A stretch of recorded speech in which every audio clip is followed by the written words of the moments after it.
మన పెంపకం అన్నది, మన బాల్యం అనేది ముందుకు నడిచింది.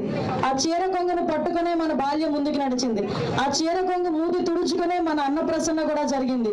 అదే చీర కొంగుతోనే ఉయ్యాల కూడా మనకి అమ్మ చేసింది.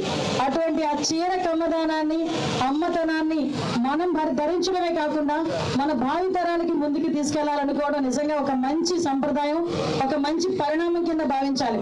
ఈ రోజుల్లో జీన్స్ అని వెస్ట్రన్ వేర్ వేసుకోవద్దని చెప్పట్లేదు. వెస్ట్రన్ వేర్ అని అదని ఇదని ఎలుగుతున్న పరిస్థితుల్లో కూడా మీ అమ్మాయికి ఒకసారి ఎన్ని జీన్స్ వేసినా ఎన్ని చేసినా ఒక్కసారి చీర చూడండి. కట్టుకున్న తర్వాత ఇంట్లో వాళ్ళందరూ జీన్స్ చూడగా నాకు బాగుంది అంటారు. అదే కనుక చీర కట్టుకుని మీ అమ్మాయి ముందుకు వస్తే మహాలక్ష్మిలా ఉంది అని చెప్పి మనమే అందరం కూడా మాట్లాడే పరిస్థితి కనిపిస్తా ఉంది. అది చీరలో ఉన్న గొప్పతనం.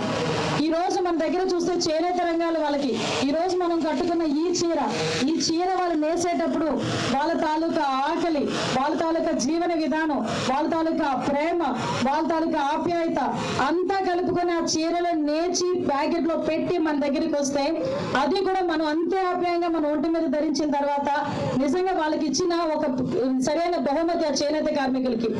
మనందరికీ తెలుసు విశాఖ రైల్వే స్టేషన్లో